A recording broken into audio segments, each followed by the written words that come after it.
Assalamualaikum warahmatullahi wabarakatuh. Sahabat beriman, selama ini pasukan Israel digambarkan sebagai pasukan hebat dan tak terkalahkan. Tapi semuanya sirna saat pasukan Hamas mampu menembus pertahanan mereka yang dikenal canggih pada 7 Oktober lalu. Sejak saat itu, semua mata tertuju pada kehebatan pasukan Hamas. Lalu apa sebenarnya rahasia pasukan Hamas sehingga bisa sehebat itu? Apa syarat yang harus dimiliki seseorang jika ingin menjadi bagian dari pasukan tersebut? Tonton video ini hingga akhir agar tidak sesat. Keberhasilan Hamas menembus pertahanan Israel yang dikenal canggih menjadi pukulan telak bagi pasukan Israel. Pasukan yang berada di balik serangan itu adalah Brigade Al-Qassam. Abu Ubaidah sebagai juru bicara brigade tersebut menyebut bahwa serangan itu adalah bentuk perlawanan Palestina yang menuntut tanggung jawab Israel atas Masjid Al-Aqsa dan para pejuang Palestina yang ditahan. Serangan itu disebut dengan nama Operasi Badai Al-Aqsa. Bicara soal Brigade Al-Qassam berarti bicara soal kelompok paling besar di dalam Hamas yang beroperasi di Gaza dan sudah melakukan pertempuran beberapa kali melawan Israel. European Council of Foreign Relations atau ACVR menyebutkan bahwa brigade ini terbentuk pada tahun 1991. CIA atau Badan Intelijen Pusat Pemerintah Federal Amerika Serikat memperkirakan jumlah pasukan yang bergabung dengan Brigade Al-Qassam sekitar 25.000 pejuang. Saat ini, Brigade Al-Qassam dipimpin oleh Muhammad Deif. Tak hanya di Gaza, Brigade Al-Qassam juga berkegiatan di tepi barat dan menjalin hubungan dengan kelompok milisi yang ada di sana, terutama yang ada di Jenin. Serangan Hamas ke Israel juga dianggap sebagai serangan paling mematikan bagi Israel sejak Perang Yom Kippur. Hal ini sekaligus membuktikan bahwa pasukan Hamas telah berkembang sangat pesat dibandingkan dengan tahun-tahun sebelumnya. Ini adalah hasil dari persiapan matang yang telah dilakukan selama bertahun-tahun. Persiapan itu termasuk pembaharuan senjata, mulai dari rudal, roket, hingga drone. Melihat perkembangan Hamas yang sangat pesat, mantan Perdana Menteri Israel Ehud Olmert memperingatkan pasukan Israel untuk mewaspadai serangan pasukan Hamas. Serangan darat ini tak akan mudah dan tak akan menyenangkan. Pasukan Israel akan menghadapi penembak baru, jenis roket baru yang lebih kuat dan lebih besar atau roket anti-tank baru yang tak kita kenal. Selain mengupgrade senjata, Hamas juga sangat selektif dalam merekrut pasukan. Untuk menjadi bagian dari pasukan Hamas, terutama Brigade Al-Qassam, ternyata harus memenuhi berbagai persyaratan yang tak mudah. Syarat pertama yang harus dipenuhi adalah mendapatkan izin dari orang tua untuk syahid. Kita tahu bersama bahwa Hamas adalah pasukan pejuang kemerdekaan negara Palestina yang harus siap terjun ke medan perang untuk menghadapi musuh, terutama pasukan Israel. Di antara para prajurit Hamas, tak ada yang tahu apakah mereka akan bisa kembali ke rumah dan mempersembahkan kemerdekaan untuk keluarganya ataukah harus syahid di medan perang. Makanya penting untuk mendapatkan izin orang tua. Keputusan untuk mendukung ataupun tidak mendukung anak untuk bergabung menjadi pejuang kemerdekaan adalah pilihan sulit tentunya bagi orang tua. Ada banyak faktor yang harus dipertimbangkan, mulai dari keamanan anak itu sendiri, situasi konflik, keyakinan, nilai-nilai yang dianut, hingga lingkungan juga ikut memberikan pengaruh terhadap keputusan orang tua. Syarat yang kedua adalah mendapat izin dari ketua masjid di tempat tinggalnya. Dalam hal ini, ketua masjid juga sebagai saksi bahwa individu tersebut tak pernah meninggalkan sholat subuh selama 3 bulan berturut-turut. Kenapa harus sholat subuh? Karena sholat tersebut bisa digunakan untuk mengidentifikasi apakah seseorang itu munafik atau tidak. Hal ini sudah diabadikan dalam hadis.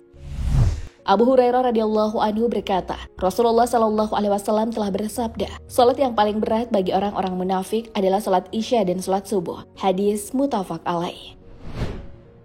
Orang munafik terasa berat melaksanakan sholat subuh karena dikerjakan masih dalam keadaan gelap. Tak banyak orang yang bisa melihatnya sehingga tentu tak bisa dipamerkan. Sama seperti bergabung dengan Hamas. Tujuannya adalah berjuang di jalan Allah Subhanahu wa Ta'ala, bukan semata untuk mendapat pujian dari orang lain. Syarat yang ketiga adalah wajib membaca Al-Quran 1 juz 1 hari dan menghafal 30 juz Al-Quran atau minimal 15 juz Al-Quran. Orang-orang yang hafal Al-Quran sangatlah ditakuti oleh Israel. Para penghafal Al-Quran merupakan orang-orang yang memiliki daya ingat dan konsentrasi yang kuat. Kemampuan itu sangat berguna di medan pertempuran. Mereka bisa mengatur serangan, bertahan, sekaligus mampu menyerang musuh. Sejarah juga telah mencatat bahwa orang-orang yang menghafal Al-Quran adalah orang-orang yang punya pemikiran hebat. Sebut saja Ibnu Khaldun yang dinobatkan sebagai bapak ekonomi. Selain hafal Al-Quran, calon pasukan Hamas juga harus menghafal hadis Arba'in atau hadis-hadis yang disusun oleh Imam Nawawi. Kata Arba'in memiliki arti 40, tapi sayangnya jumlah itu tidak mengacu pada jumlah hadis Arba'in. Arba'in berjumlah 42 hadis yang memuat soal jihad, adab, dan nasihat. Saking pentingnya hadis Arba'in ini, Imam Ahmad dan Imam Syafi'i sampai-sampai menganalogikannya dengan sepertiga ilmu. Hadis ini merupakan sepertiga ilmu, sebab seorang hamba itu akan mendapat pahala berkat perbuatan hati, lisan, dan anggota badannya, serta niat dilakukan dengan hati yang merupakan salah satu dari ketiganya. Di antara 42 hadis, beberapa di antaranya membahas soal kerjakanlah perintah yang kamu mampu, meninggalkan perkara yang tak bermanfaat, menjauhi hawa nafsu, dan mengikuti syariat Allah Subhanahu wa Ta'ala. Calon pasukan Hamas diwajibkan menghafal hadis Arba'in agar sejak dini hidupnya sudah dipenuhi dengan nilai-nilai keislaman.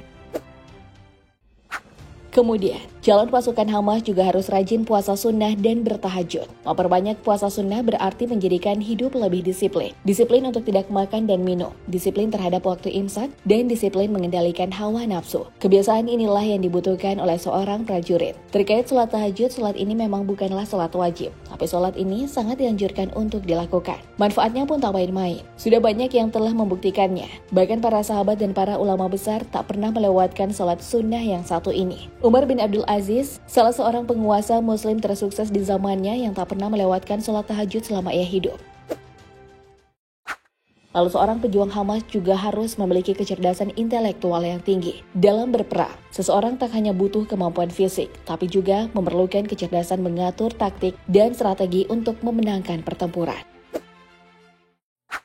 Syarat selanjutnya adalah sang calon prajurit sering mengamalkan zikir harian. Selain butuh kecerdasan intelektual, seorang prajurit juga harus memiliki hati yang tenang sehingga bisa mengambil keputusan yang tepat dalam keadaan apapun, terutama dalam keadaan terdesak. Untuk mendapatkan hati yang tenang, salah satu caranya adalah dengan rajin membaca zikir. Ada berbagai macam zikir yang bisa diamalkan, seperti tasbih, istighfar, dan lainnya. Selain itu, zikir juga berguna untuk menjauhkan manusia dari kemunafikan. Orang-orang yang menjadi pasukan Hamas bukan untuk pamer, tapi memang murni untuk membela hak-hak sesama muslim dan berjuang di jalan Allah Subhanahu wa Ta'ala.